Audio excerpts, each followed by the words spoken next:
You are fake news. Wow, Huples cat. Like a broken clock, Trump is actually right here. Like I mentioned in a previous video, all of us, including myself, actually are contributing to the fake news and misinformation pandemic that's going on. The World Health Organization even has a term for it, infodemic.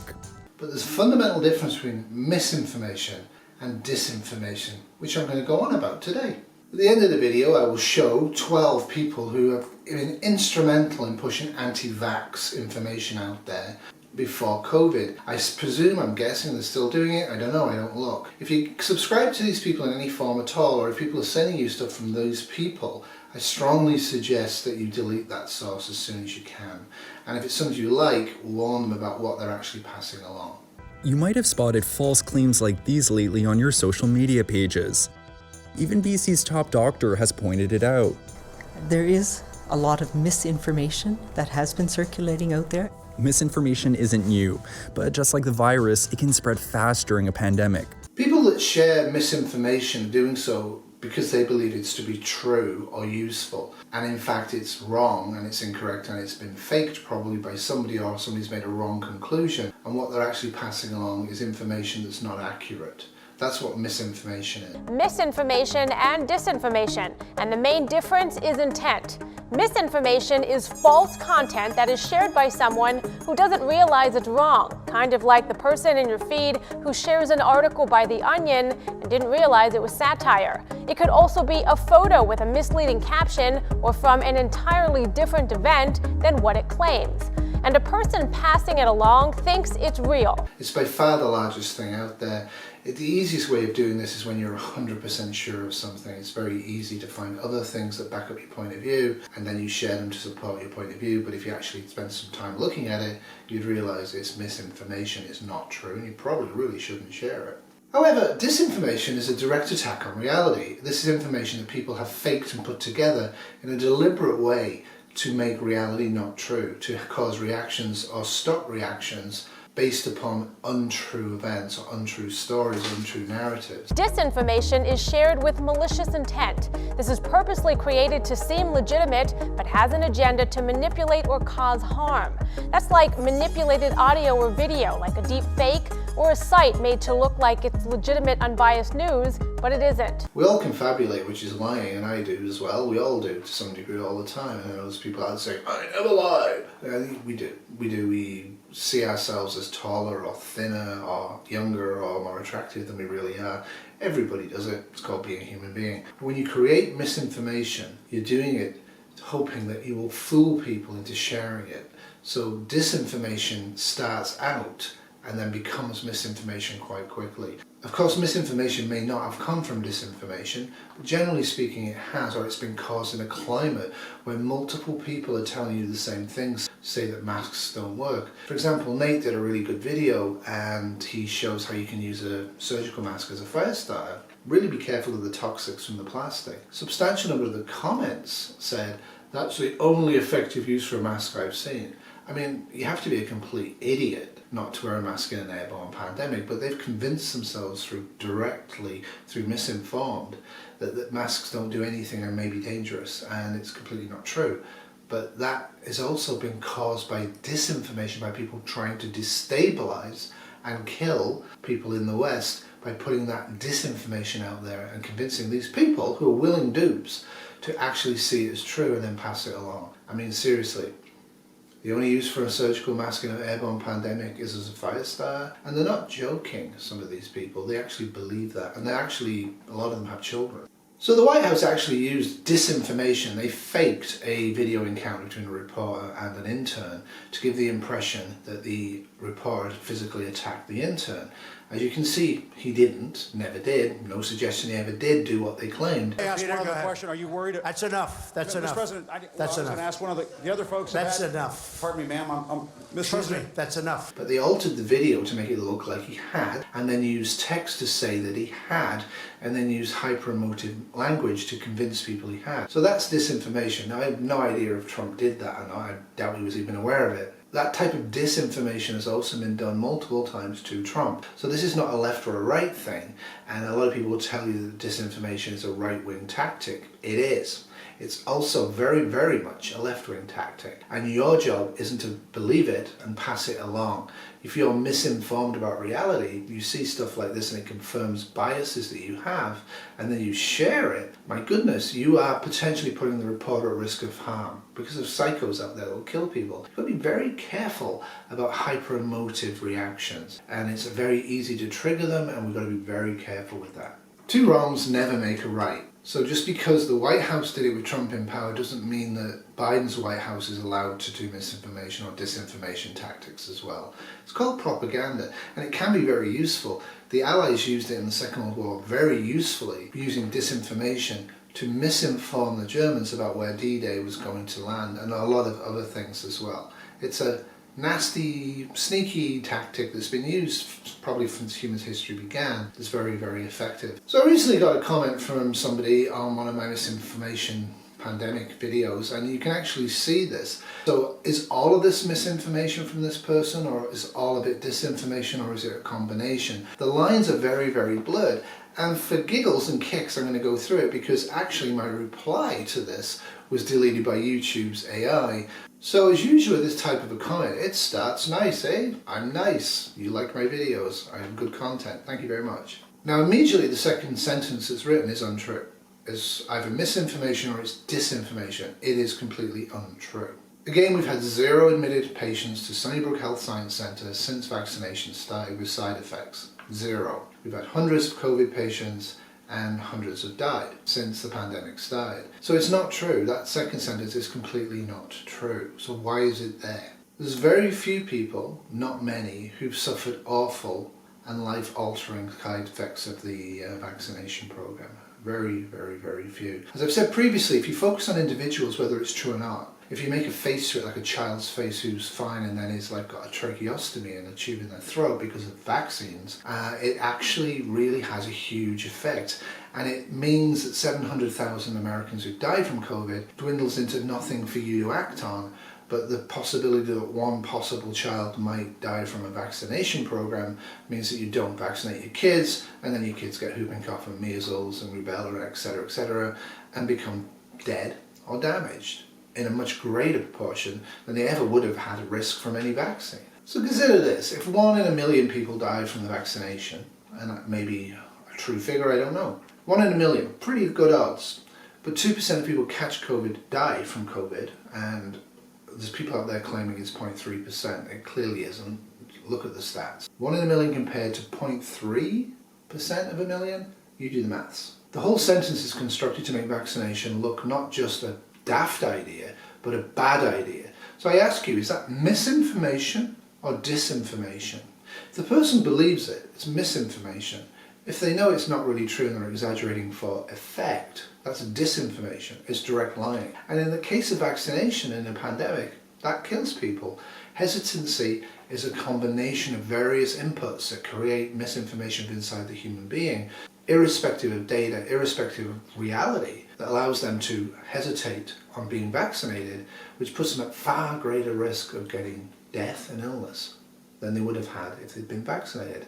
That's evil. While I have analysed and took apart and added my thoughts into 2 to 3 channels, 2 specifically on COVID misinformation that they were putting out, I actually personally disagree that I'm engaged in a war with specific channels on this site. I'm very careful not to be. But I will speak my mind and I will speak my opinion as they do, and I encourage that. I don't actually want to get involved into a long-winded war talking about minutiae of pandemic and epidemiology with people who have no skill base at all. Really don't want to, not interested in that. But when people say that they're not getting vaccinated because they don't think they're risking their child's health because of X, Y, and Z, or they're not shaving their beard because of X, Y, and Z, that's misinformation that people are going to pick up on and use to support their worldview. And I'm going to speak out. I'm going to say, no, wear an N95, shave, use distancing, get vaccinated. Get your kids vaccinated as soon as it's appropriate, as soon as it's safe. Because that is what the stats are showing us. Now, if you want information on vaccine side effects, I suggest you go to the VAP site and the European one. Bearing in mind that the European one is very much geared towards medical doctors, so I'm not surprised you can't find the data you're looking for or understand the data you're looking for. But I can assure you, yet again, that in a major teaching hospital in Canada, Sunnybrook Health Science Centre, we have had 0 patients admitted with side effects, and we've had hundreds admitted with COVID, and hundreds have died. The statistics clearly show, get vaccinated. There's no doubt about this. It's not even grey. Many things are. This is not. You need to be vaccinated. Stop making up excuses.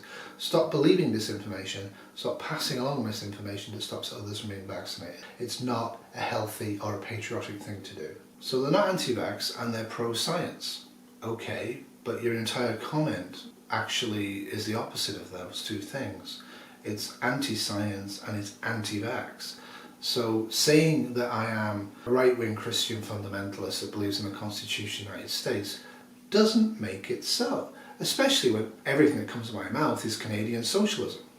But consider this, a statement that says that 4 out of 7 people who are vaccinated have serious life-ruining side effects from the vaccination. 4 out of 7 of everybody vaccinated. Now, that is completely disinformation. That person knows when they type that, it's just rubbish. When you vaccinate almost 100 or over 100 million people in North America, you're claiming that 4 out of 7 of them have life-altering, life-ruining side effects. That's disinformation. The thing is, it's so ridiculous. It's like Elvis is still alive, right? That sort of stuff is so ridiculous that people just dismiss it. The thing is, though, it's very effective. It gets in there, it throws doubt. So this type of disinformation causes fear. That's a huge number of people having life-ruining events. And it causes hesitancy, which causes them to catch the disease more than they would have otherwise, which causes people to be ill, which causes people to spread it, which causes lockdown, which causes healthcare crisis, which causes people to die. Why are you deliberately saying lies? And why are you doing it in such a way that you know you're going to kill people? Now, this is a common tactic, right? It's a common tactic. All these people I know personally have had massively problems with vaccination. Cite them, name them, give me their addresses so I can email them. Give me their addresses so I can write to them. Because I think you're lying. I think this is directly disinformation. There are not hundreds of thousands of people with vaccine side effects that are life-altering. I live in a highly vaccinated city. I don't know anybody with a life-altering vaccination side effect.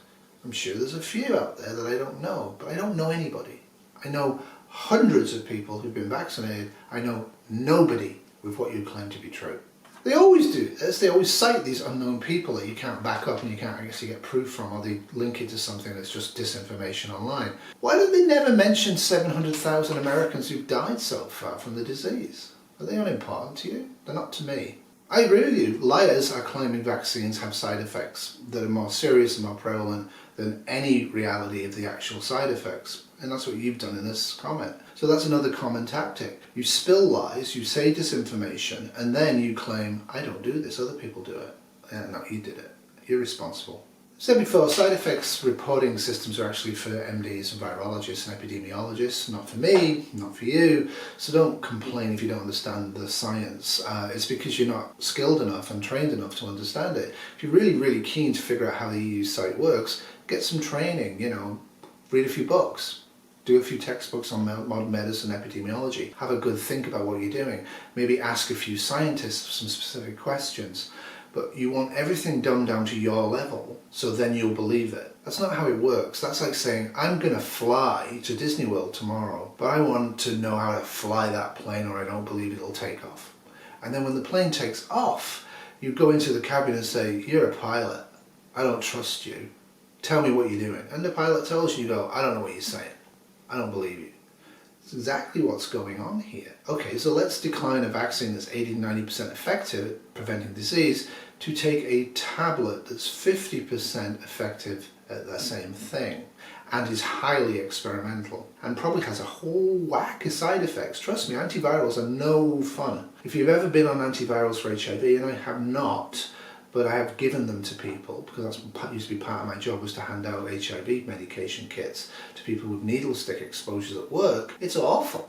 The side effects from those antivirals are terrible. No idea about Merck. It's experimental. Until it's been clinically trialed, I'm not going to look at it, because it could still be clinically trialed and it could still fail. It has early promise. A lot of things do, but let's see what it does in the real world with large numbers of people. What I can tell you is there's a lot of small people out there with small intellects that think they're going to get this Merck tablet so they don't have to take the vaccine. The Merck tablet will be given to all patients vaccinated, partially vaccinated or unvaccinated who are admitted to hospital or who have proven positive for COVID-19. It isn't a prophylaxis against catching COVID-19 at all.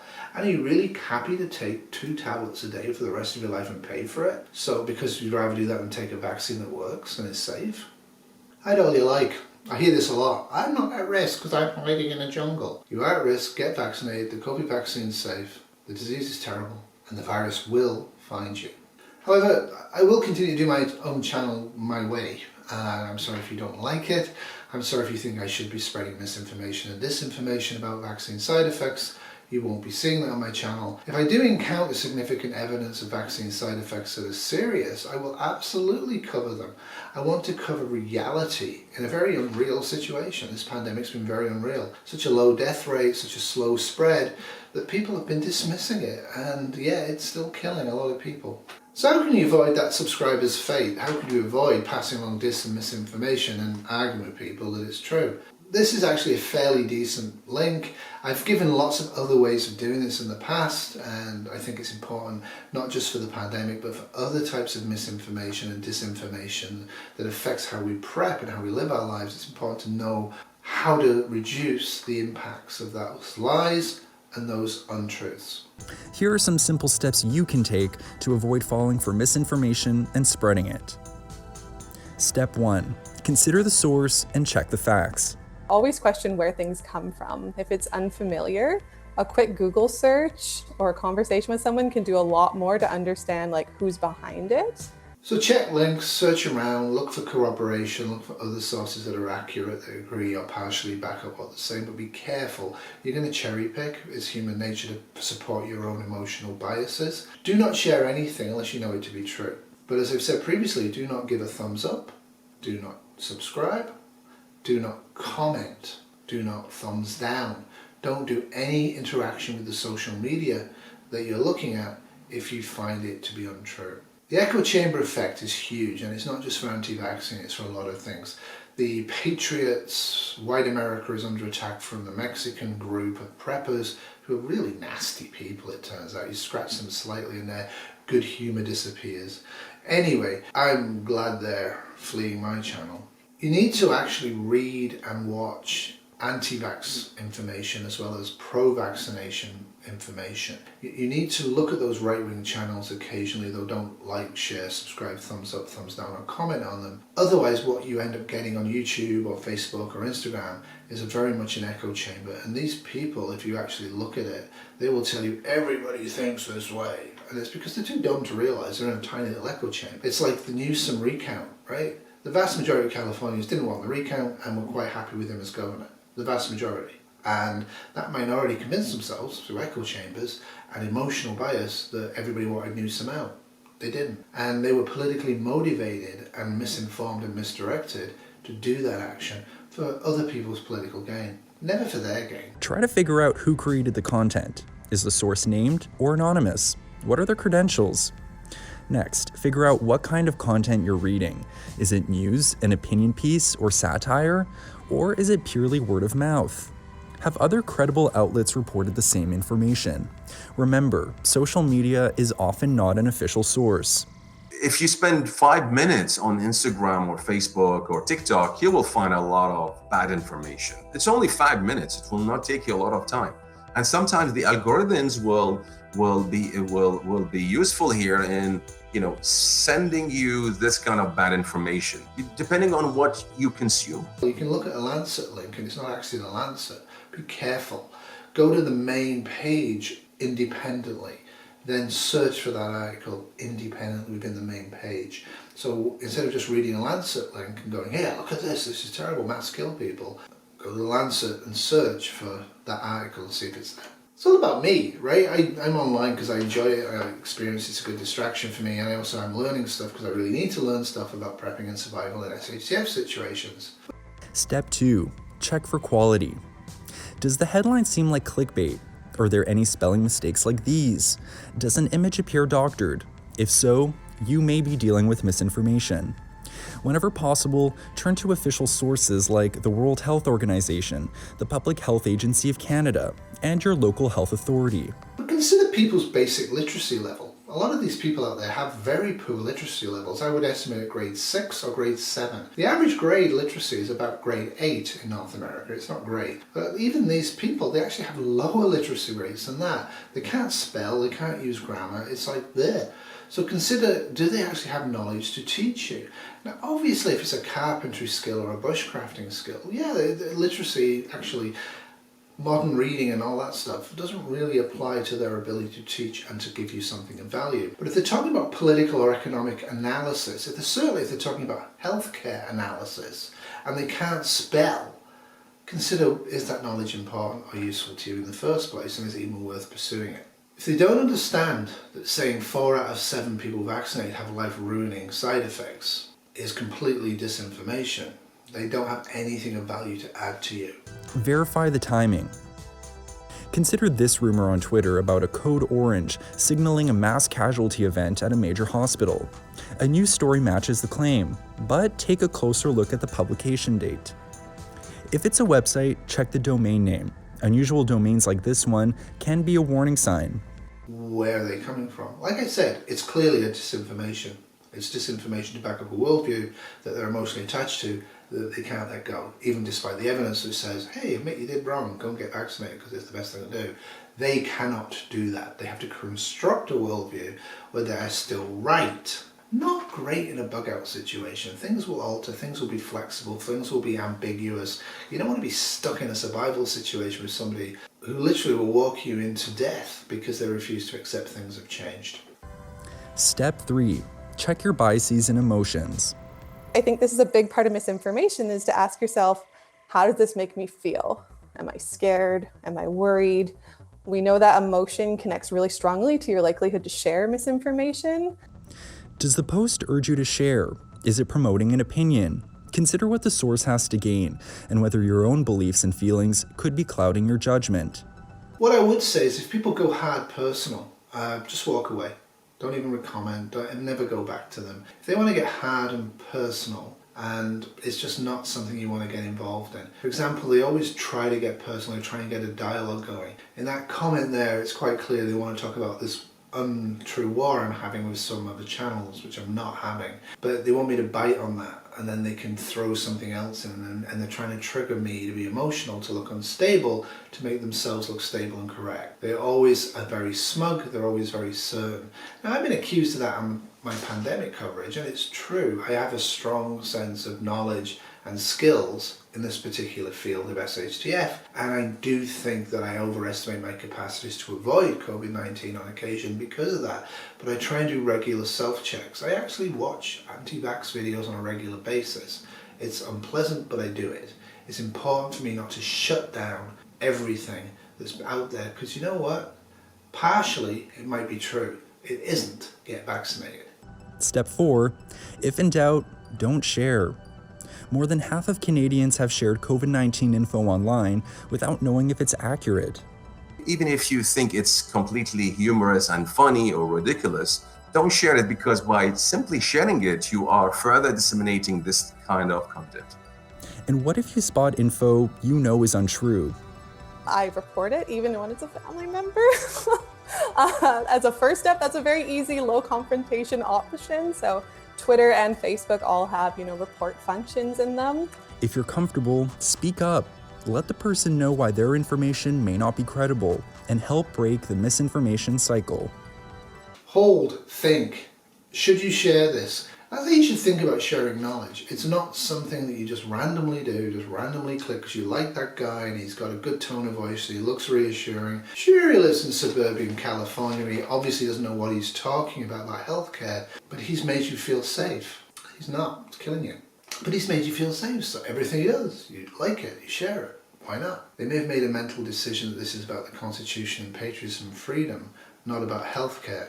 And they may have made a decision based upon that. And the fact they're still wearing a beard, The fact that they are disinforming people by lying about the effects of side effects doesn't mean that you should automatically share their stuff because you liked their hiking in the desert videos. Now currently there's no really effective mechanism for reporting disinformation on YouTube. I suspect this will change. I think they will be flagging. The reason they're not doing it is because a lot of the anti-vaxxers will flag videos like mine and already have done, because that's how their minds work. But I think over time you will increasingly see YouTube on every social outlet, and actual in the real social outlets shut down to people who are anti-vax or have anti-vax sentiments. I'm not necessarily thinking that's a bad thing. Hopefully once it's done we can give them a hug and we can cry about this and get over it. But during a pandemic where literally 15-year-old children who've got no problems at all are dying because they hesitate to get vaccinated, I am really annoyed. I am really annoyed that this 30 to 20% of adults are actually endangering their own children, their own selves and me. Because although I'm vaccinated, I could get a breakthrough infection from them and I could die from it. Much less likely than they are, but it's a percentage game. Pre-COVID, these are the 12 people who were the worst originators of disinformation, lies, about vaccination on the internet and on social media. Have a look at them, have a think. If you ever see their names associated with anything you're reading that's come from them, delete it. Don't share it, don't like it, don't comment, don't even thumbs down it, just delete it. If you hear people quoting them and you like those people, send them a private email saying, hey, you know, that's an anti-vaxxer there, right? That's somebody who's lying for money or power to actually make the world more dangerous for children. Like, let them know. If you don't know them, just unsubscribe them as well. If we just go ding, ding, ding, a lot of this chain will actually end, and a lot of the disinformation and hatred and anger online will end. Think about the rant videos you see. People like rant videos, don't they? They like the emotional drama and all the rest of it. And they'll actually click on that and subscribe to that way more than they will on a video on how to use a Berkey water filler. I don't care about subs and I don't care about any of that stuff. What I want to do is pass along information I think you might find useful, and I really want to get you information, especially from the comments in your videos, on what I might find useful. I just don't see there's any value whatsoever to having a huge channel other than the fact you like money and power and you think it makes you more of a man.